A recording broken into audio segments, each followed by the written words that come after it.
ভাগবত কথা শ্রবণ করি,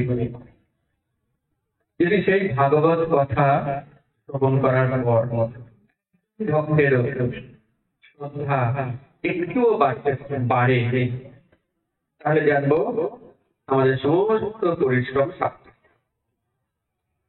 বিশ্বাস খুব দুর্লভ, বিশেষ করে বর্তমানে নাস্তিকতার যুগে, বিশ্বাসের যুগে আমরা রয়েছি।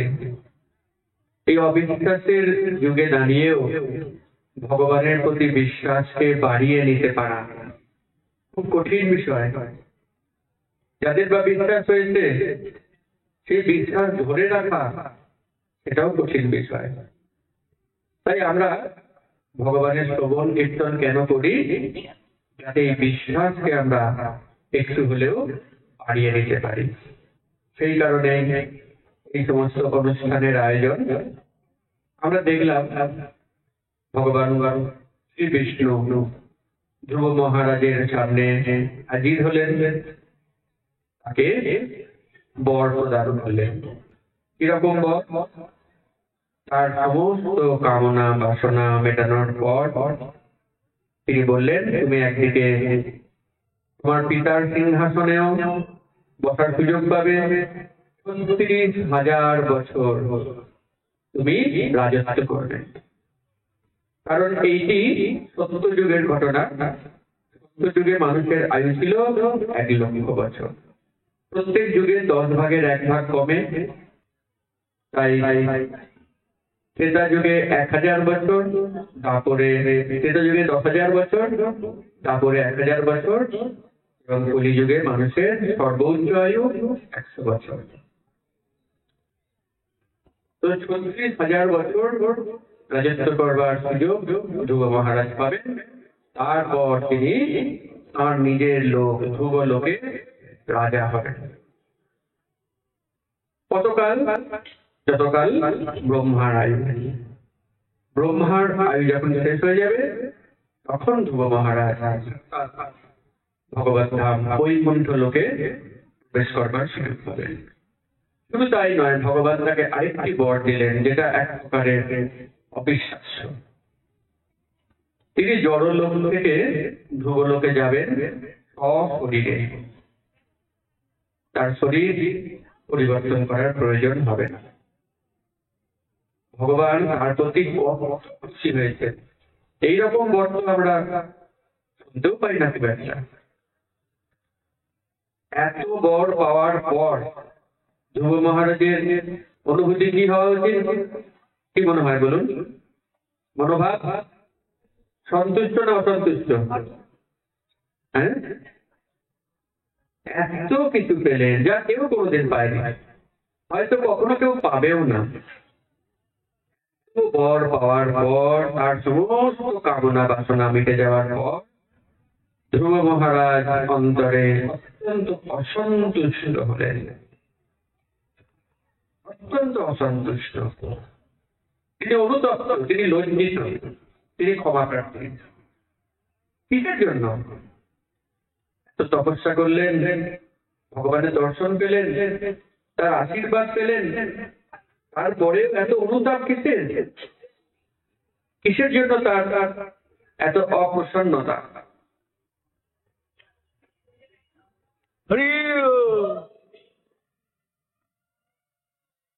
তার অপ্রসন্নতার কারণ তার মনের পূর্বের যে বাসনা ছিল, জড় বাসনা। ভগবানের স্পর্শ পাওয়ার পর তার অন্তর সম্পূর্ণ শুদ্ধ নির্মল হয়েছে। তিনি এখন বুঝতে পেরেছেন জড় বাসনা কত নোংরা। এই হৃদয়ে আমি রাজা হওয়ার বাসনা পোষণ করেছিলাম, আমি কেমন করে এটা পারলাম? ভগবান আমার সামনে উপস্থিত হলেন এবং তার কাছ থেকে আমি এই সমস্ত জড় বাসনা পূর্ণ হওয়ার বর পেলাম। আমি তো এটা চাইতে পারলাম না, চাইলাম না যে ভগবান তোমার পাদপদ্মে যেন জন্মে জন্মে আমার শুদ্ধ ভক্তি থাকে। প্রবল অনুতাপ, তিনি বারে বারে নিজের লজ্জা প্রকাশ করছেন, আমি এটা কি করলাম। প্রকৃতপক্ষে 5 বছরের বাচ্চা, তার কতই বা বুদ্ধি বলুন, সত্য ভক্তি কি, মুক্তি কি, সেগুলো বোঝেই বাকি। কিন্তু ভগবানের দর্শন পাওয়ার পর সে এখন অনেক বড় হয়ে গেছে, আমাদের থেকেও অনেক বড়, তাই না? বয়স মানুষকে, তার দেহকে বাড়িয়ে দেয়, কিন্তু ভগবানের আশীর্বাদ তাকে যে ম্যাচুরিটি দেয়, সেটা আমরা 1000 বছর, লক্ষ বছর বাঁচলেও পাই না। যাই হোক, যখন ধ্রুব মহারাজ অসন্তুষ্ট হলেন, তিনি মনে মনে ভাবলেন, 4/9/30 নম্বর শ্লোকে বলা আছে যে আমি মাত্র 6 মাস সাধনা করে ভগবানকে লাভ করেছি, কিন্তু ভগবান ব্যতীত অন্য বিষয়ে অভিলাষ থাকার ফলে আমি অধঃপতিত হয়েছি। যে ধ্রুব মহারাজের আমরা বন্দনা করছি, তিনি নিজেকে ভাবছেন আমি বড্ড পতিত। বড় হওয়ার লক্ষণ দেখো, যত আমরা বড় হব তত বুঝতে পারবো আমি কত, আর যত আমরা ছোট হব তত মনে করবো আমি কত বড়। ধ্রুব মহারাজ প্রকৃত অর্থে বড় হয়েছেন, তার চেতনার বৃদ্ধি হয়েছে, তার ভক্তির বৃদ্ধি হয়েছে, তাই তিনি নিজেকে অধঃপতিত বলে মনে করছেন। আমাদেরকেও এই মনোভাব রাখতে হবে। আমরা তো এমনিতেই পতিত, কিন্তু আমরা নিজেকে অনেক সময় অনেক বড় বলে মনে করি, বড় ভক্ত, বড় প্রচারক, বড় গায়ক, বড় কীর্তনিয়া, বড় বাদক, বড় রাধুনী, বড় ছোট শেষ নেই। এগুলি অত্যন্ত ক্ষতিকর। এর থেকে বুঝতে পারা যায় যে আমরা সত্যি বড় হতে পারিনি। প্রকৃতপক্ষে যিনি বড়, তিনি নিজের ভুল তত বেশি বুঝতে পারেন, তিনি অন্যের দিকে আঙুল না তুলে নিজের দিকে আঙুল তুলেন, যেমন ধ্রুব মহারাজের কাছ থেকে আমরা দেখছি। তিনি বলছেন অহবৎ মমানাথং মন্দ ভাগ্যস্য পশ্যত পাদমূলং গত্তা জাতি দদন্তবৎ। আহা, আমি কত দুর্ভাগা, ভগবানের পাদপদ্মের নিকটে গিয়েছিলাম, যিনি কিনা জন্ম মৃত্যুর বন্ধন ছেদন করতে পারেন, কিন্তু মূর্খতা বশত আমি তার কাছে এমন বস্তু প্রার্থনা করেছি যা নশ্বর। নশ্বর অর্থাৎ যেটা টেম্পোরারি, যার কোনো পার্মানেন্ট এক্সিস্টেন্স নেই। তাই আমাদেরও এমন কোন প্রার্থনা ভগবানের কাছে করা উচিত নয় যার জন্য পরে অনুতপ্ত হতে হয়। তাই ভক্তদের কর্তব্য শুধু শুদ্ধ ভক্তি প্রার্থনা করা। ভগবান, আমি কেবল শুদ্ধ ভক্তি চাই, কিছু চাই না। শুদ্ধ ভক্তি এমন একটা প্যাকেজ যার মধ্যে সবকিছু দেওয়া আছে, ওইটুকুনি চাইলে আলাদা করে আর কোনো কিছু চাইবার প্রয়োজন পড়ে না, আর অনুতপ্ত হওয়ারও কোনো কারণ হয় না। ধ্রুব মহারাজ এইভাবে অনুতাপ প্রকাশ করছেন। পরের পর শ্লোক আমরা খুব সংক্ষেপে একটা সামারি আলোচনা করছি, তাই বিশদে যাচ্ছি না। যখন উত্তানপাদ খবর পেলেন, ধ্রুব মহারাজ সাধনা সমাপ্ত করে বাড়ি ফিরছেন, তখন রাজা আর বিভিন্ন ঘোড়া, হাতি, রাজকর্মচারী, মন্ত্রী সহ শোভাযাত্রা সহকারে তাকে ওয়েলকাম জানাবার জন্য আগিয়ে গেলেন, এবং তার মা সুনীতি শুনলেন তার ছেলে বাড়ি ফিরে আসছে। মায়ের কত আনন্দ! মহান মা, তিনি ভুলে গেলেন সুরুচির কি আচরণ ছিল। তিনি তার শিবিকা করে যাচ্ছিলেন ধ্রুবকে ওয়েলকাম করতে, আর নিজের শিবিকায় তিনি সুরুচিকে এবং তার পুত্রকেও তুলে নিলেন। দেখুন, মহান মহান ব্যক্তি পূর্বের খারাপ অভিজ্ঞতা মনে রাখেন না, এগুলো ভুলে যান। তো আমাদেরকেও মহান হতে হবে, নিজের ত্রুটি বিচ্যুতি আমি মনে রাখবো, কিন্তু অন্যের ত্রুটি বিচ্যুতি এগুলো আমি ভুলে যাব। যদি আমি অন্যের ত্রুটি ভুলে যাই, তবে তো অন্যান্য বৈষ্ণবরাও আমার ত্রুটি ভুলে যাবে, ভগবানও আমার ত্রুটি ভুলে যাবে। আর আমি যদি খাতায় লিখে রাখি অমুক তারিখে অমুক বৈষ্ণব ওই করেছিল, এটা অপরাধ হয়েছিল, তাহলে ভগবানও কিন্তু আমার সমস্ত অপরাধ খাতায় লিখে রাখবেন। বুঝতে পারছেন যাবোটা কোথায়? আমি যেমন আচরণ করব, উপরওয়ালা ভগবান শ্রীকৃষ্ণ আমার প্রতি সেম আচরণ করবেন। আমি যদি তার ক্ষমা প্রার্থনা করি, তাহলে সবার আগে আমাকে ক্ষমা করা শিখতে হবে। আমি যদি চাই ভগবান যা কিছু করেছি প্লিজ ভুলে যান, তাহলে আমাকেও ভুলতে হবে অন্যেরা যা কিছু করেছে। সুনীতি ভুলে গেছে, সুরুচির ব্যবহার, উদ্যান তাদের ব্যবহার ভুলে গেছেন। তিনি সকলকে নিয়ে তার পুত্রকে ওয়েলকাম জানাবার জন্য এগিয়ে যাচ্ছেন। যখন ধ্রুব মহারাজের সঙ্গে দেখা হলো, তখন উত্তানপাদ গভীর প্রেমে তাকে আলিঙ্গন করলেন। ভগবানের আশীর্বাদ যার মাথায় আছে, তার প্রতি সবার হৃদয়ের দরজা খুলে যায়। আর ধ্রুব মহারাজ কি করলেন? তার পিতার চরণযুগল বন্দনা করলেন এবং তার দুই মাতাকে ভূমিষ্ঠ হয়ে প্রণাম করলেন। ধ্রুব মহারাজ ভুলে গেছেন তার বিমাতার আচরণ। তিনি তাকে নিজের মায়ের মতন সমান মর্যাদা দিয়ে ভূমিষ্ঠ হয়ে প্রণাম করলেন। এবং ছোট মা সুরুচি তাকে আলিঙ্গন করে বললেন, হে প্রিয় পুত্র, তুমি চিরজীবী হও। ধ্রুব মহারাজ তার বাবার কোল চেয়েছিলেন, আমরা দেখতে পেলাম তিনি ভগবানের কোল পেলেন, বাবার কোল পেলেন, দুই মায়েরই কোল পেলেন। কোল নিয়ে কত কাণ্ড! মধুরেণ সমাবয়, সবার ভালোবাসা পেলেন কারণ তিনি ভগবানের ভক্তি করেছেন। যদি আমরা ভগবানের ভক্তি করি, আজ নয় কাল, কাল নয় পরশু, সবার ভালোবাসা আমরা পাবোই পাবো।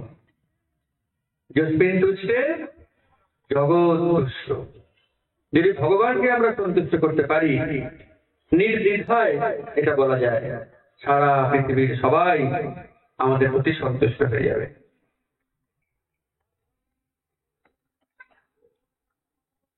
শ্রীল প্রভুপাদ বলছেন যে যারা তাদের প্রতি সমস্ত জীব শ্রদ্ধাশীল হয়। শ্রীল প্রভুপাদ তিনি রাস্তাটি হাঁটতেন আমেরিকায়। অচেনা অজানা আমেরিকান সাহেব, যারা প্রভুপাদকে চেনেন না, যারা কৃষ্ণকে জানেন না, প্রথমবার দেখছেন, তারা কেউ বলেও নি যে ওনাকে প্রণাম করুন। তারা দেখেই হঠাৎ করে মাটিতে লুটিয়ে পড়ে প্রণাম করছে। কেমন করে জানলেন যে এনাকে প্রণাম করা উচিত বা এরকম করে সাষ্টাঙ্গে দণ্ডবাদ প্রণাম করতে হয়? তারা তো ভক্ত নন। প্রভুপাদের ব্যাপারের জন্য বলা হয়, he deserves respect. He don't want respect, but he deserves respect. ভক্তেরাও তাই, যিনি যত শুদ্ধ হবে তিনি রেসপেক্ট ডিজার্ভ করেন। তিনি যখন রাস্তা দিয়ে পেরিয়ে যান, ভক্তরা লুটিয়ে পড়ে তার চরণ দুলনে। এগুলি হচ্ছে ভগবানের পুরস্কার। ভক্তের মাধ্যমে তিনি এই পুরস্কারগুলি দেন। এদিকে সুনীতি যখন তার পুত্রকে আলিঙ্গন করলেন, গভীর প্রসন্নতায় তিনি সমস্ত বেদনা ভুলে গেলেন। তিনি তার মস্তকে ঘাম নিয়ে আশীর্বাদ করলেন। এইভাবে আমরা দেখতে পাচ্ছি ধ্রুব মহারাজ গৃহে প্রত্যাবর্তন করেছেন এবং একটার পর একটা ঘটনা ঘটছে।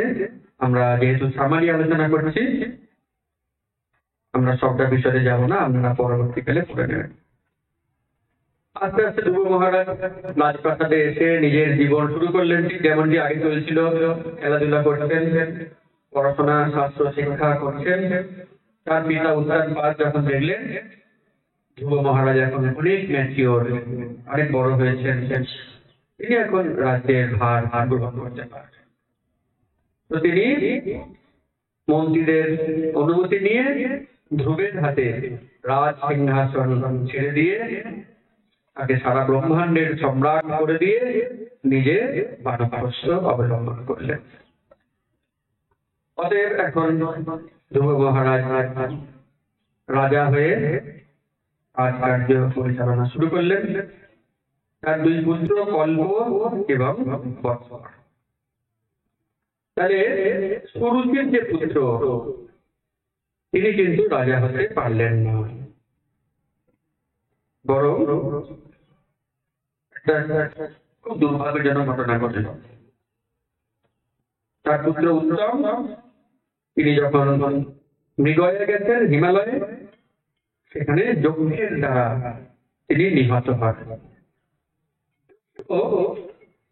এনারা খুব অলৌকিক শক্তিধর ব্যক্তি, যারা মহাদেব এবং কুবেরের খুব প্রিয়।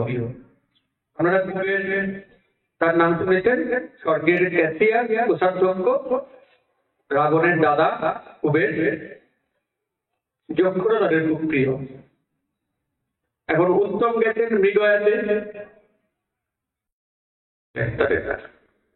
দেখুন বৈষ্ণব অপরাধের ফল কেমন করে দিতে হয়। সুরুচি যে ভয়ঙ্কর অপরাধ করেছিলেন ধ্রুব মহারাজের প্রতি, ভক্তরা অপরাধ ক্ষমা করে দেন, কিন্তু ভক্তের চরণে অপরাধ ভগবান কিছুতেই ক্ষমা করতে পারেন না, তাকে দাম দিতে হয়। সুরুচিকে নিজের পুত্রকে হারিয়ে সেই দাম দিতে হয়েছে, যিনি কিনা প্রকারান্তরে ধ্রুব মহারাজের মৃত্যু কামনা করেছিলেন। ফল কি হলো? তার নিজের পুত্রের অকাল মৃত্যু হল। তাই বৈষ্ণবের চরণে অপরাধ থেকে খুব সাবধান। তাহলে যারা বৈষ্ণব নয় তাদের প্রতি আমরা অপরাধ করতেই পারি, তাই না? অবৈষ্ণব অপরাধ করলে কিছু হয় না, বৈষ্ণব অপরাধ। যারা বৈষ্ণব নয় তাদেরকে আমরা যা কিছু গাল মন্দ করতেই পারি, উল্টো পাল্টা কথা বলতেই পারি, কোনো অপরাধ নেই। যখন ধ্রুব মহারাজকে অপমান করেছিলেন তখন কি তিনি বৈষ্ণব ছিলেন? তাহলে কে যে কবে বৈষ্ণব হবেন কে বলতে পারে? আর আগের জীবনে যে কে কত বড় বৈষ্ণব ছিলেন সেটাই কে বলতে পারে? সেটা বলা সম্ভব নয়। তাই কি বৈষ্ণব কীর্তনে এমন কথা আছেন, হইয়াছেন হইবেন প্রভুর যত দাস। কেউ কেউ প্রভুর দাস হয়েছে, বাকিরা হবেন, একদিন না একদিন তো হবেনি। তুমি ডে অর টুমরো হবেন, এটা শিওর। ভগবান সবাইকে উদ্ধার করবে। তাহলে আমাদের টার্গেট হবে আমরা কারোর কাছেই অপরাধ করবো না।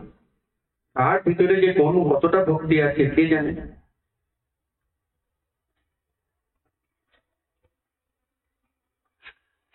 ধ্রুব মহারাজ এত বড় বীর, তিনি সংবাদ পেলেন তার ভাইয়ের মৃত্যু হয়েছে যক্ষের হাতে। ক্ষত্রিয় শাসন করেন, যুদ্ধ করেন, শাস্তি দেন।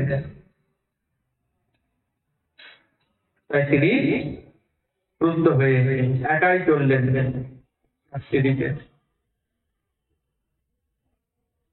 তিনি যক্ষদের পুরী আক্রমণ করলেন। যক্ষরা লক্ষ সৈন্য, যক্ষ সৈন্যের সংখ্যা ছিল 1,30,000, এবং তারাও একসাথে ধ্রুব মহারাজকে আক্রমণ করল। তারা এত তীর ছুঁড়ল,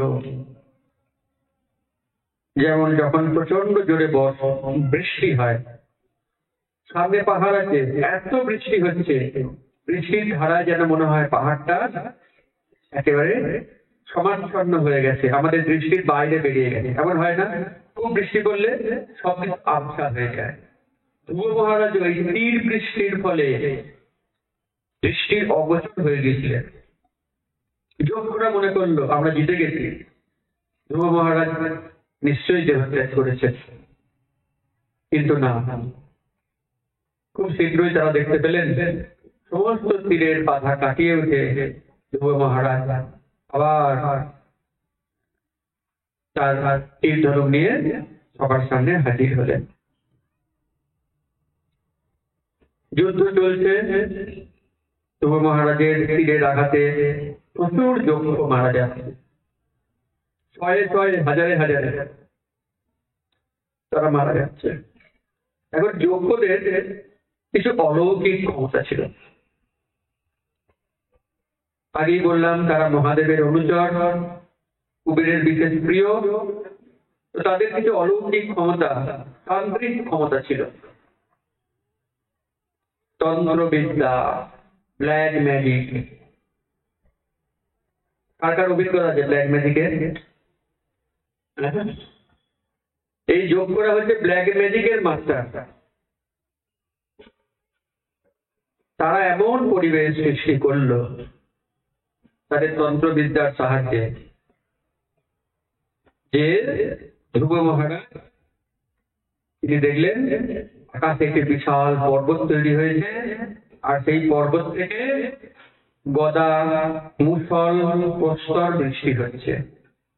তারপর তিনি দেখলেন চারিদিকে ভয়ঙ্কর সমস্ত বাঘ হাঁ করে এগিয়ে আসছে তাকে খাওয়ার জন্য, সিংহ এগিয়ে আসছে, শিয়াল এগিয়ে আসছে, বিষধর সর্প তার গায়ে উঠে পড়ছে। তান্ত্রিক মায়ার দ্বারা তিনি এরকম দেখছেন। যক্ষরা তাকে এইভাবে ভীত সন্ত্রস্ত করার চেষ্টা করছে। দেখুন 4:10-28 বলা হচ্ছে আসুরিক যক্ষেরা অত্যন্ত ক্রূর, তাদের আসুরিক মায়ার দ্বারা তারা অনেক আশ্চর্যজনক ব্যাপার সৃষ্টি করে এবং অল্পজ্ঞ ব্যক্তিদের ভয় দেখাতে পারে। সকলকে ভয় দেখাতে পারে না, যারা অল্পজ্ঞ তাদেরকে ভয় দেখাতে পারে। ধ্রুব মহারাজ তো অল্পজ্ঞ নন, তিনি যথেষ্ট পরিমাণে বিজ্ঞ। তিনি জানেন কি করে এই ব্ল্যাক ম্যাজিককে ক্রস করতে হয়, ওভারকাম করতে হয়। এবার ভাগবতম একটি খুব সুন্দর শ্লোক আছে 1/14। সেখানে বলা হচ্ছে আপন্ন সংস্কৃতি ঘোড়া যত নাম বিবশ বিনয় তত সত্য বিমুচিতে যত বিভেদি স্বয়ং ভয়। আপন্ন সংস্কৃতি ঘোড়া মানে ঘোরতর বিপদে পড়ে, বিপদ যদি কেউ অবশ হয়ে অবহেলা ভরে ভগবানের নামের আশ্রয় নেয়, তৎক্ষণাৎ সে বিপদ থেকে উদ্ধার লাভ করে। কেন? যত বিভেদি স্বয়ং ভয়ম, কারণ ভগবানের নামকে স্বয়ং যে ভয়ের দেবতা, ভয়ের দেবতাকে সবাই ভয় পায়, আর ভয়ের দেবতা ভয় পায় ভগবানের নামকে। তাহলে আমাদের প্রতি নির্দেশ, যখনই আমরা বিপদে পড়ব, বিচলিত বোধ করবো, অসহায় বোধ করবো, ভগবানের দিব্য নামের আশ্রয় নিতে হবে। হরে কৃষ্ণ কৃষ্ণ কৃষ্ণ হরে হরে, হরে রাম রাম রাম হরে হরে। যার যত ভরসা বেশি এই নামের প্রতি, তিনি তত বেশি সুরক্ষা লাভ করেন। দেখেছি অনেক উচ্চ বৈষ্ণবকে, তাদের নামের প্রতি এত নিষ্ঠা, তারা অন্য কারোর কাছে যাবেনই না। কোন সমস্যা, জপের মালা নিয়ে বসে গেলেন, এবার সেই সমস্যা মিটেই থাকবে। ইস্কনের বহু বড় বড় সমস্যা এসেছে, ভক্তরা কেবল হরি নামের দ্বারা সেই সমস্যা থেকে বেরিয়ে গেছে। তাহলে আমাদের জীবনে ছোটখাটো সমস্যা, বিপদ আপদ, এগুলোর আর কি ভূমিকা? অবশ্যই আমরা এগুলোর থেকে মুক্তি লাভ করতে পারবো। 4/10/30 নম্বর শ্লোকে বলা হচ্ছে ভগবানের পবিত্র নাম কীর্তন এবং শ্রবণের দ্বারাই ভয়ঙ্কর মৃত্যু থেকে রক্ষা পাওয়া যায়। ভগবত ভক্ত এইভাবেই পরিত্রাণ পায়। মহারাজ ধ্রুব এগুলি স্মরণ করলেন। তিনি এখন ভয়ঙ্কর বিপদের মধ্যে রয়েছেন। কি করে উদ্ধার পাবেন? একাদশ অধ্যায় 1 নম্বর শ্লোক। মৈত্রেয় উবাচ নিঃসম্য বদতাম এবং ঋষিণাং ধনুশ্রী ধ্রুব ছন্দে অস্ত্রম উপস্পৃশ্য যৎ নারায়ণ নির্মিতম। ধ্রুব মহারাজ নারায়ণ অস্ত্র প্রয়োগ করলেন। তাহলে ব্ল্যাক ম্যাজিকের উত্তর কি? ব্ল্যাক বয়ের ম্যাজিক। ব্ল্যাক বয়কে চেনেন? কি নাম তার?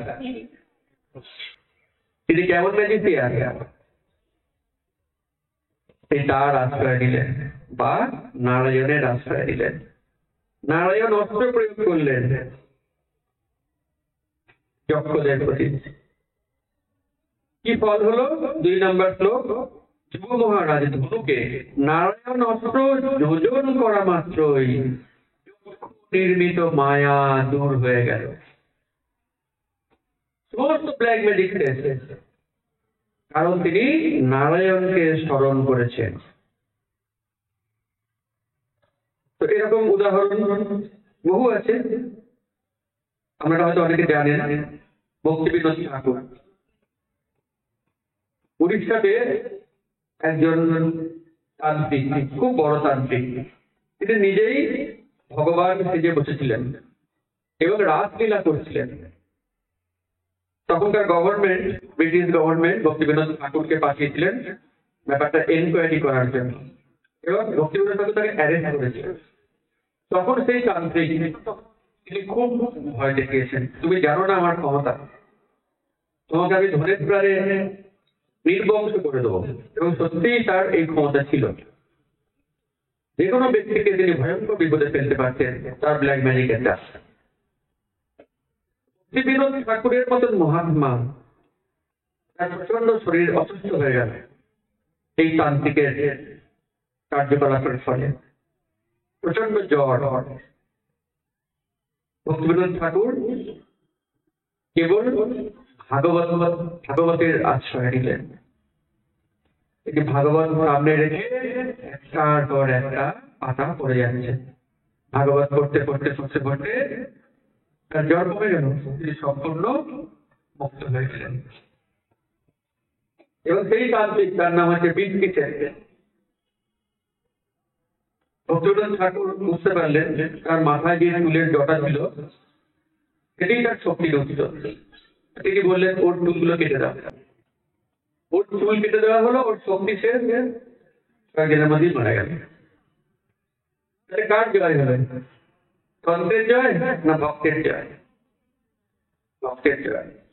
এর থেকে আমরা আরেকটা শিক্ষা পেলাম, যদি কেউ ব্ল্যাক ম্যাজিক করে ভাগবতের আশ্রয় নিন, ভাগবতকে প্রণাম করুন, প্রত্যেকদিন ভাগবত পাঠ করুন। ভক্তিবিনোদ ঠাকুর নিজের জীবন দিয়ে দেখিয়েছেন ভাগবতের আশ্রয় করলে কোন তন্ত্র মন্ত্র এগুলি আর কাজ করে না।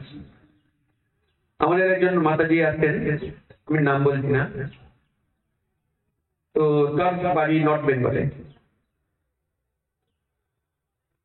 অনেক ভক্তদের বিরুদ্ধেই এই ব্ল্যাক ম্যাজিকের আশ্রয় নেওয়া হয়। ভক্তিবিনোদ ঠাকুর পরম্পরা শুরু করেছেন, এখনো চলছে। এবার সেই মাতাজিকে তার স্বামী প্রচন্ড এই ব্ল্যাক ম্যাজিকের দ্বারা অত্যাচার করেন, উৎপীড়ন করেন। যাই হোক, মাতাজি ভক্তি ছাড়েননি। তিনি মোবাইলের সঙ্গে টিভি কানেক্ট করে আমারই একটা ভিডিও দেখছিলেন।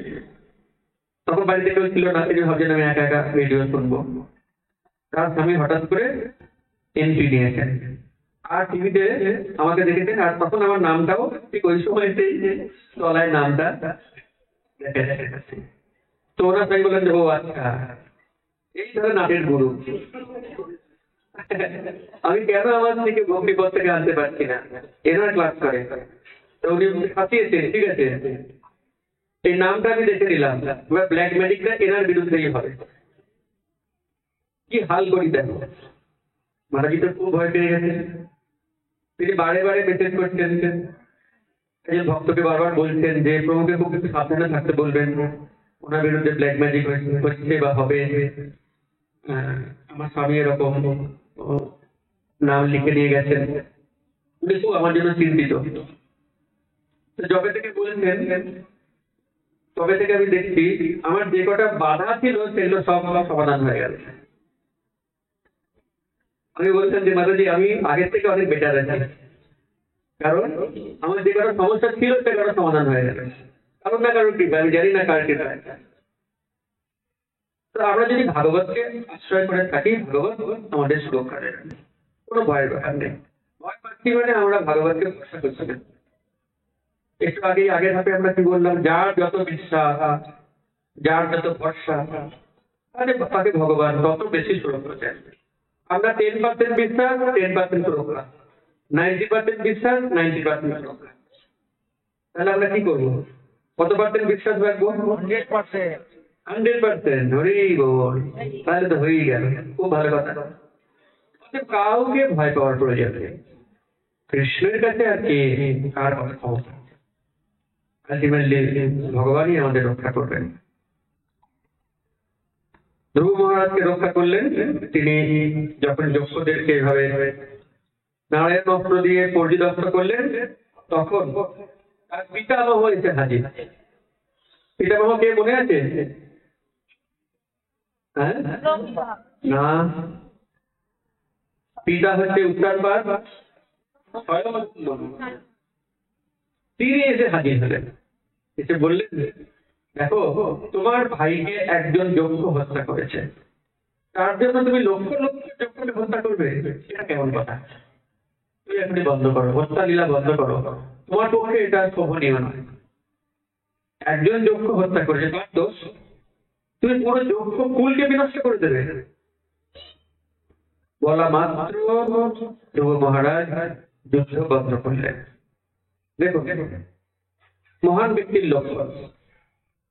আমরা হয়তো কোনো ভুল করছি, যখন কোনো গুরুজন এসে ধরিয়ে দেবেন, আমরা যেন তার সাথে তর্ক না করি।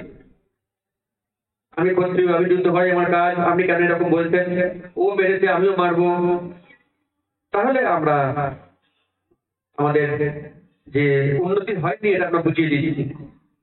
যখন কোনো গুরুজন এসে বলবেন তুমি ভুল করছো, সঙ্গে সঙ্গে সারেন্ডার করতে হয়, সঙ্গে সঙ্গে নিজের ভুলকে সংশোধন করতে হয়। তার কি ফল হয়? যখনই ধ্রুব মহারাজ তার পিতামহর কথার উত্তরে সঙ্গে সঙ্গে যুদ্ধ বন্ধ করলেন, তখনই তার সামনে কুবের এসে উপস্থিত হলেন। কুবেরের অত্যন্ত প্রিয় যক্ষ, এতক্ষণ কুবের দেখছিলেন তার প্রিয় যক্ষদেরকে ধ্রুব মহারাজ কিরকম ভাবে হত্যা করছেন। কুবের নিশ্চয়ই খুব ক্রুদ্ধ হয়েছিলেন। যখন তিনি দেখলেন ধ্রুব মহারাজ তার পিতামহের আদেশে সঙ্গে সঙ্গে যুদ্ধ বন্ধ করলেন, কুবের খুব খুশি হলেন। এসে বললেন, আপনি আমার কাছ থেকে বর চান। যে কুবের হয়তো অভিশাপ দেওয়ার জন্য প্রস্তুত হচ্ছিলেন, এই একটা সিদ্ধান্তের ফলে তিনি বর দেওয়ার জন্য প্রস্তুত হলেন। বুঝতে পারছেন একটা একটা সিদ্ধান্ত আমাদের জীবনে কত মূল্যবান হয়ে ওঠে। যখন আমরা গুরুজনকে সম্মান করি, যখন বড়দের আদেশকে সম্মান করি, মাথায় পেতে নিই, সঙ্গে সঙ্গে বরের কি বলবো, বৃষ্টি আমাদের উপরে পতিত হয়। আমরা ভীষণ ভাবে নিজেদেরকে সৌভাগ্যমণ্ডিত বলে মনে করি। এইভাবে ধ্রুব মহারাজকে যখন কুবের চাইলেন কি বর চাই তুমি বলো, ধ্রুব মহারাজ কিন্তু আগের ভুল আর করলেন না যে বড় রাজা হতে চাই। তিনি এখন বললেন, আমি যেন ভগবানকে সব সময় স্মরণ করতে পারি, দয়া করে সেই বর দিন। ম্যাচিওর হয়ে গেছেন, একটা ভুল কি বারবার করেন? ভুল একবার হতে পারে, কিন্তু নিজেকে রেকটিফাই করতে হবে। আমাদের ক্ষেত্রেও তাই, ভুল কোনো রকমের হয়তো হয়ে গেছে, দেখতে হবে যেন সেটা আবার না করি। একটা কথা আছে ইংরেজিতে, man May make mistake only the fools repeat them. মানুষ ভুল করতে পারে, কিন্তু বোকারা ভুলকে পুনরাবৃত্ত করে, রিপিট করে। তাহলে আমাদের রিপিট করা উচিত নয়। ধ্রুব মহারাজ এইভাবে কুবেরের আশীর্বাদ পেলেন। তারপরে তার মনে হলো অনেক তো হলো রাজা সাজা, আর ভালো লাগে না, আমি এখন বানপ্রস্থ আশ্রম হলাম। দেখুন ঘুরে ফিরে কিন্তু সেই বানপ্রস্থ আশ্রমে আসছে। বানপ্রস্থ আশ্রমে সত্যিই মুক্ত হয়ে যাবে, ভগবানকে লাভ করতে হবে। কি করলেন, তিনি চলে গেলেন হিমালয়ে। হিমালয়ে গিয়ে তিনি আবার তপস্যা আরম্ভ করলেন। পবিত্র নদীতে স্নান করছেন, স্নান করে তিনি ভগবানকে স্মরণ করছেন, ভগবানের ধ্যান করছেন। তো তিনি তো আগে থাকতেই ভগবানের আশীর্বাদ ধন্য ছিলেন। এখন পুনরায় তপস্যার প্রভাব তিনি সম্পূর্ণ পবিত্র হলেন। আবার তিনি প্রাণায়াম শুরু করলেন। তার তো প্রাণায়ামের অভিজ্ঞতা ছিলই। এক সময় ভগবানের ধ্যান করতে করতে তিনি পূর্ণ সমাধিতে প্রবেশ করলেন। তার বাহ্য জ্ঞান লুপ্ত হয়ে গেল। চিন্ময় আনন্দে তিনি অভিভূত হলেন। নয়ন যুগল থেকে অশ্রুধারা প্রবাহিত হতে লাগলো। তিনি তার জড়দেহের অস্তিত্ব বিস্মৃত হলেন এবং তৎক্ষণাৎ জড়দেহের বন্ধন থেকে তিনি মুক্ত হলেন। একে বলা হয় জীবন মুক্তি। এই জীবনে মুক্তি লাভ সম্ভব। আমাদের গুরুবর্গীয়রা বলেন, যিনি অলরেডি 24 ঘন্টা ভগবানের সেবায় যুক্ত, বুঝতে হবে তিনি জীবন মুক্ত। আর বাকিরা যারা 1 ঘন্টা সেবা করবে সারাদিনে, তারা ওই পরিমাণ মুক্ত।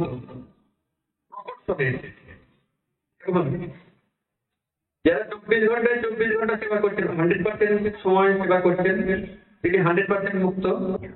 আর তিনি হয়তো 1 ঘন্টা সেবা করছেন, তিনি ওই অনুপাতে মুক্ত। যত আমরা সেবার পরিমাণ বাড়িয়ে চলি, তত আমরা মুক্তি লাভ করি। মুক্তির অনেক প্রকার আছে। 5 প্রকারের যে মুক্তি, সেগুলো বাদ দিয়ে আরো অনেক প্রকার মুক্তি আছে। অহংকার থেকে মুক্তি, বাসনা থেকে মুক্তি, সংসার থেকে মুক্তি, নাম যশ থেকে মুক্তি, প্রতিষ্ঠা থেকে মুক্তি, হাজার হাজার মুক্তির ধাপ আছে। আমরা ভক্তি পথে যে যে উচ্চতায় আস্তে আস্তে উঠবো, তো আমরা একটা একটা করে মুক্তির ধাপ পেরিয়ে যাব। একটা করে ধাপ পেরোবো যখন, তখন আমাদের চেতনা ক্রমশ উন্নত হবে এবং আমাদের সিদ্ধান্ত গ্রহণের পার্থক্য দেখা দেবে। কোন একটি ঘটনার পরিপ্রেক্ষিতে আমরা কি রেসপন্স করলাম, আমরা কি সিদ্ধান্ত গ্রহণ করলাম, এইটা খুব বড় কথা। সিদ্ধান্ত দেখে বুঝতে পারা যায় যে আমরা আদৌ কতটা মুক্ত হয়েছি, নাকি আমরা বদ্ধ অবস্থায় রয়েছি। ধ্রুব মহারাজ সম্পূর্ণরূপে মুক্ত হয়েছিলেন। তিনি যখনই এইভাবে মুক্ত হলেন, তখন দেখলেন একটি সুন্দর বিমান 10 দিক ভালো করে আকাশ থেকে নিচে নেমে আসছে, যেন পূর্ণ চন্দ্র আকাশ থেকে নামছে। সেই বিমানে কারা ছিল? বিষ্ণু পার্ষদ, বিষ্ণুদূত। তাদের চেহারা ঠিক যেন বিষ্ণুরই মতন। যারা বৈকুণ্ঠে যাওয়ার যোগ্য হন বা চিন্ময় লোকে, বিষ্ণু দূতেরা বিমানে করে তাদেরকে নিয়ে যান। তো বিষ্ণুদূতেরা এলেন, 2 জন বিষ্ণুদূত। ধ্রুব মহারাজ তাদেরকে সঙ্গে সঙ্গে চিনতে পারলেন যে এনারা ভগবানের পার্ষদ। তারা যখন এলেন, সামনে দাঁড়ালেন, তখন ধ্রুব মহারাজ ভুলেই গেলেন যে কিভাবে তাদের মহিমা কীর্তন করবেন। তিনি শুধু ভগবানের পবিত্র নামের মহিমা উচ্চারণ করলেন। তাহলে দেখুন, যদি এমন কোনো সময় আমাদেরও জীবনে আসে, হঠাৎ করে উন্নত কোনো ভক্ত বা কোনো মহারাজ, কোনো সিনিয়র ডিভোটি আমাদের সামনে এসেছেন, তখন আমরা কি করতে পারি? যদি আমরা নামের মহিমার গুণগান করি, তৎক্ষণাৎ সেই ভক্ত খুব খুশি হবে। এগুলো সবই হচ্ছে টেকনিক। আমাদের জীবনের চলার পথে প্রতি মুহূর্তে ভাগবতের শিক্ষা কাজে লাগে। এই দুই অন্তরঙ্গ পার্থ, তাদের নাম হচ্ছে নন্দ এবং সুনন্দ। তারা ধ্রুব মহারাজকে বললেন, মহারাজ আপনার কল্যাণ হবে। আপনি যখন 5 বছরে কঠোর তপস্যা করেছিলেন, তখনই ভগবান আপনার প্রতি প্রসন্ন হয়েছিলেন এবং ভগবান আমাদেরকে পাঠিয়েছেন আপনাকে চিন্ময় লোকে নিয়ে যাওয়ার জন্য। সেই চিন্ময় লোকের নাম ধ্রুবলোক। তারা বর্ণনা করলেন যে সেই কেবল পরম ধাম দর্শন করার জন্য সূর্য, চন্দ্র, অন্যান্য গ্রহ, নক্ষত্র ওই স্থানকে নিরন্তর প্রদক্ষিণ করে। কিছুকাল আগেও বিজ্ঞানীরা বলতেন না সূর্য স্থির, পৃথিবী ঘুরছে, বলতেন তো? আজ কিন্তু বলেন না। তারা আজ বলে না সূর্য ঘুরছে, কার চারিদিকে ঘুরছে ঠিক বুঝতে পারছি না, কিন্তু সূর্য স্থির নয়। বিজ্ঞানীরা পরে পরে সবই মানবেন, একটা সময় কৃষ্ণকেও মানবেন, ভগবানের ধামকেও মানবেন। কবে মানবেন, তাদের কবে সেই বুদ্ধি জাগবে, আমরা কি তার জন্য অপেক্ষা করব, নাকি আমরা আজ থেকেই মানব? তাদের অনেক সময়, আমাদের অত সময় নেই। ভগবানের অনেক সেবা করে রয়েছে, ভগবান ধামে গিয়ে ভগবানের সেবা করতে হবে। এখানে যা করছি প্র্যাকটিস, ওখানে গিয়ে যেটা করবো সেটা হচ্ছে প্রকৃত সেবা। আমরা আগের হাতে পড়লাম না, শ্রবণ করলাম, যখন ভগবানের দর্শন হয় তখন আমাদের দেহ, মন, আত্মা প্রকৃতভাবে শুদ্ধ হয় এবং তাদের কাজ এই শুরু হয়। তার আগের কাজগুলো প্রেতাত্মার কাজের মতো, তাহলে আমাদের এখনকার কাজ হচ্ছে প্রেতাত্মার কাজের মতো। যাই হোক, ভগবানের কৃপায় একদিন নিশ্চয়ই আমরা সেই সুযোগ পাবো। তো সেই বিজ্ঞানীরাও একদিন হয়তো তাদের শুভ বুদ্ধির ফলে জানতে পারবে ভগবান আছেন, তবে তারা স্বীকার করবে। তো আমরা এখনই ধরে নিয়েছি, মেনে নিয়েছি, কারণ ভাগবত প্রমাণ আমাদের সামনে হাজির। ধ্রুব মহারাজ তাদেরকে প্রণাম করলেন, তাদের মহিমা কীর্তন করলেন এবং তারাও ধ্রুব মহারাজকে অভিনন্দন জানালেন চিন্ময় লোকের প্রতি। তারা বললেন যে ভগবান এই অদ্বিতীয় বিমানটি পাঠিয়েছেন, যার স্তুতি উত্তম শ্লোকের দ্বারা করা হয় এবং যিনি সমস্ত জীবাত্মাদের শিরোমণি। আপনি এই বিমানে আরোহণের সম্পূর্ণ যোগ্য। শ্রীল প্রভুপাদ বলেছেন যে দেখুন, বৈকুণ্ঠের যে বিমান, কোনো তেল লাগে না, কোনো ইলেকট্রিসিটি লাগে না, চলে। যে কোনো সূক্ষ্ম যন্ত্র, সূক্ষ্ম অস্ত্র, এগুলো সব সময় স্থূল যন্ত্র, স্থূল অস্ত্রের থেকে অনেক বেশি কার্যকরী, অনেক বেশি উন্নত। যেমন ধরুন, আমরা দোকানে মোটা কাপড় অনেক সময় কিনি, তার দাম বেশি না খুব সূক্ষ্ম ঢাকাই মসৃণ বলে না, একটা আংটির মধ্যে দিয়ে নাকি শাড়ি গলে যায়, এত সূক্ষ্ম, তার দাম তত বেশি। যত সূক্ষ্ম দাম তত বেশি, যত স্থূল দাম তত কম। তাহলে আমাদের বুদ্ধিকে স্থূল করবো না সূক্ষ্ম করবো? স্থূল বুদ্ধি মানে গ্রস, ইট কাঠ পাথরের বাইরে সে কিছু ভাবতেই পারে না।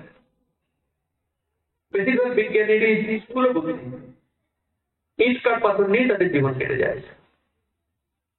ভগবানের ভক্তদের সূক্ষ্ম বুদ্ধি, দেহ স্থূল, তার থেকে সূক্ষ্ম মন, তার থেকে সূক্ষ্ম বুদ্ধি, তার থেকে সূক্ষ্ম আত্মা, তার উপরে ভগবান বা পরমাত্মা।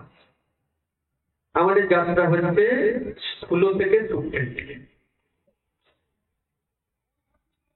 এই বিমানগুলি সূক্ষ্ম নিয়মে চলে, মনের ইচ্ছায় চলে, মনের নির্দেশ চলে। তো বৈকুণ্ঠের দূতেরা যখন জানালেন আপনার জন্য আমরা বিমান নিয়ে এসেছি, ভগবান আপনার জন্য বিশেষ গাড়ি পাঠিয়েছেন, তখন ধ্রুব মহারাজ কি করলেন? তিনি পূর্ণ স্নান করলেন, পবিত্র নদীতে আবার স্নান করে এলেন, তার বস্ত্র অলংকার এগুলি পরলেন, তার নিত্য মাঙ্গলিক কৃত্য সম্পন্ন করলেন।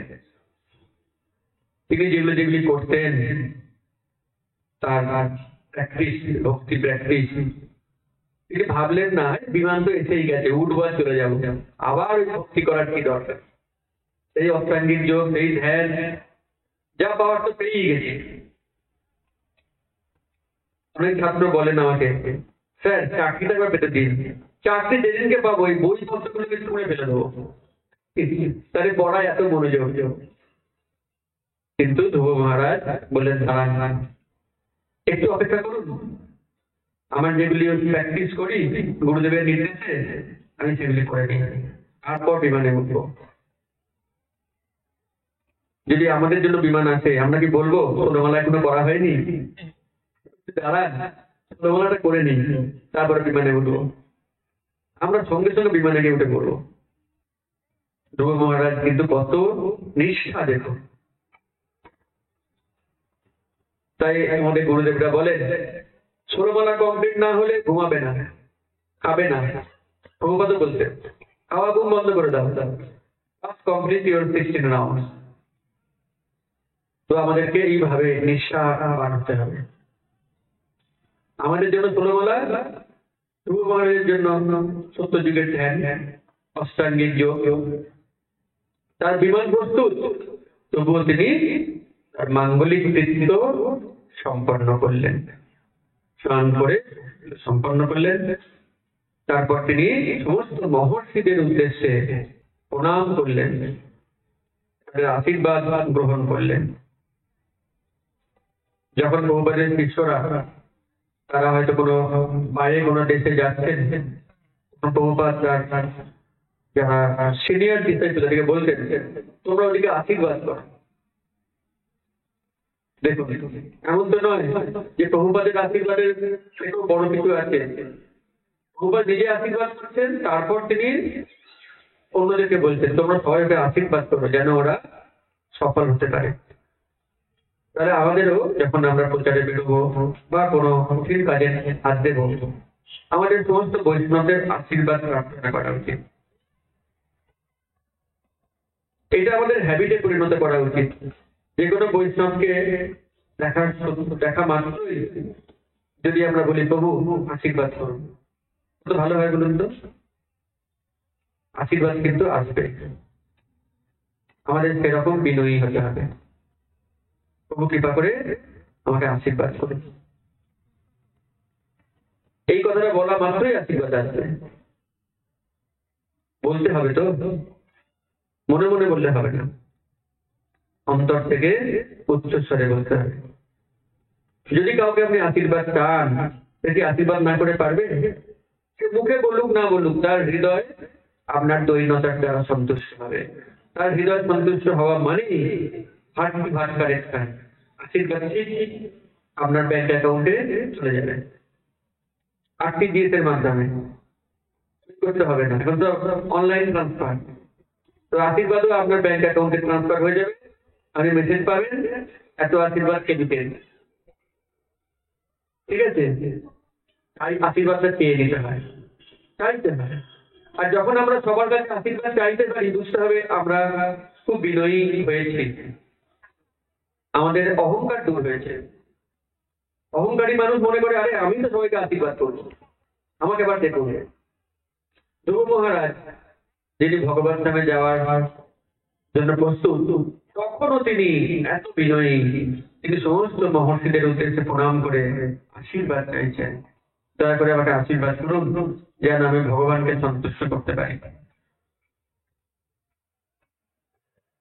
এখন মৃত্যু, মৃত্যুকে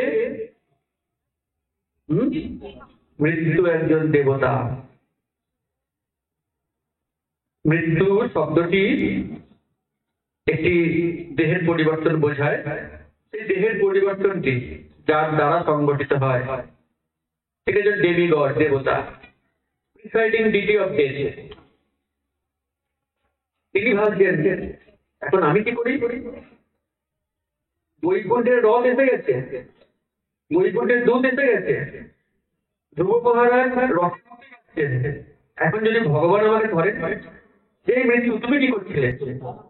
ও তো ওই শরীরেই রথে উঠছে, তোমার তো কাজ ওকে ওই শরীর থেকে বের করে ওই জড় শরীরটাকে ধ্বংস করে দেওয়া।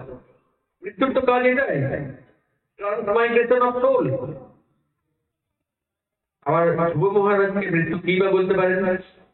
তিনি নিজেও ধ্রুব মহারাজের ভক্ত। তিনি এসে প্রণাম করলেন ধ্রুব মহারাজকে। ধ্রুব মহারাজ যখন মৃত্যু প্রণাম করছেন, তখন ধ্রুব মহারাজের মনে হলো বিমানটির তো কোনো সিঁড়ি নেই। এখন তো এয়ারপোর্ট বিমান নামার পরে সিঁড়ি লাগানো হয়, তাই না? বৈকুণ্ঠের বিমানের সিঁড়ি কে লাগাবে? কোনো এয়ারপোর্ট নেই, কেবিন ক্রু নেই, কোনো এয়ারপোর্টে সাপোর্টিং স্টাফ নেই। তখন ধ্রুব মহারাজ মৃত্যুর মাথাটাকে সিঁড়ি হিসেবে মনে করে তার মাথায় পা দিয়ে বিমানে উঠে পড়লেন। ওঠার পর মৃত্যু মনে করলেন এটাই তো আমার সব থেকে বড় আশীর্বাদ। আমার মাথায় ধ্রুব মহারাজের চরণ ধুলি পড়লো। আমি যে কাজটা করে বেড়াই, খুব ভালো কাজ করি না, আর কারোর আশীর্বাদ আমি পাই না। সবার পারিবারিক টোকা বেড়ে বলি আপনার সময় হয়ে গেছে, চলুন আমার সঙ্গে। সবাই আমার গালাগাল দেয়, সবাই আশীর্বাদ অভিশাপ দেয়। ধ্রুব মহারাজের চরণ ধুলো মাথায় পড়লো, তাহলে আমার এখন চিন্তার কারণ নেই। তো এইভাবে ধ্রুব মহারাজ উঠে পড়লেন। পরে তার মনে হলো হায় আমি তো একা চলে যাচ্ছি, আমার দুঃখিনী মা সুনীতি তার কি খবর, গতি হবে।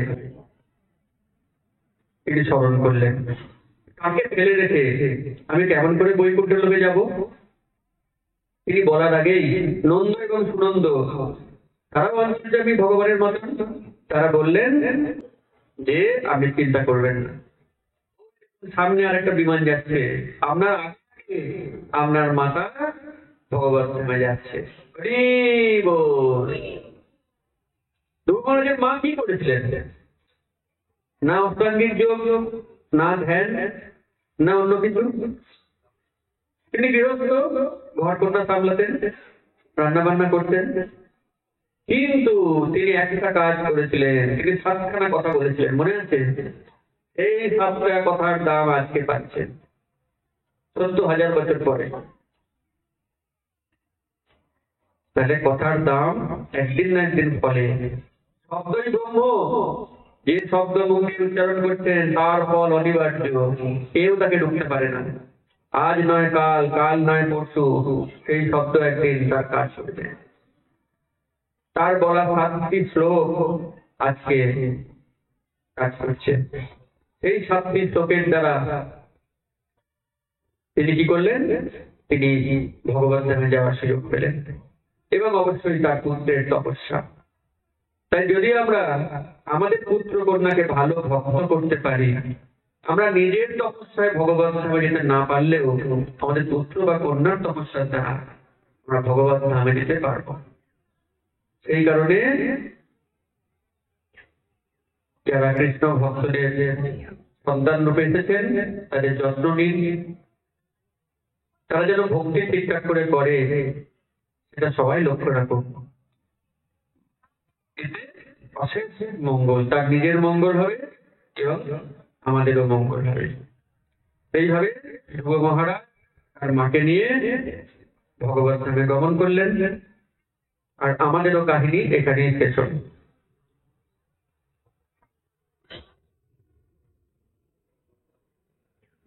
তো 5টা অধ্যায় আমরা সামাজিক হিসেবে আলোচনা করলাম। আপনারা এবার ভাগবতটা ভালো করে পড়বেন তো? খুব মন দিয়ে প্রত্যেকটা লাইন এই 5টা অধ্যায় পড়বেন। কিছুটা শোনা হয়ে গেল, এখন নিশ্চয়ই ইন্টারেস্টটাও একটু বাড়বে। এই ভাগবত সেটা প্রভুপাদ আমাদেরকে উপহার দিয়েছেন আমাদের জীবনের সব সমস্যার সমাধান করার জন্য। ঠিক আছে, আমাদের সকলকে অনেক অনেক ধন্যবাদ এবং কৃতজ্ঞতা জানাই। হরে কৃষ্ণ কৃষ্ণ কৃষ্ণ হরে হরে, হরে রাম রাম রাম হরে হরে। শ্রীল প্রভুপাদ কি, অনন্ত কোটি বৈষ্ণব বৃন্দ কি, সমবেত গৌর ভক্ত বৃন্দ কি, নিতাই গৌর প্রেমানন্দে হরি হরি बोल। श्रीपाद सुमित्र कृष्ण दास प्रभु जी की। श्रील प्रभुपाद की।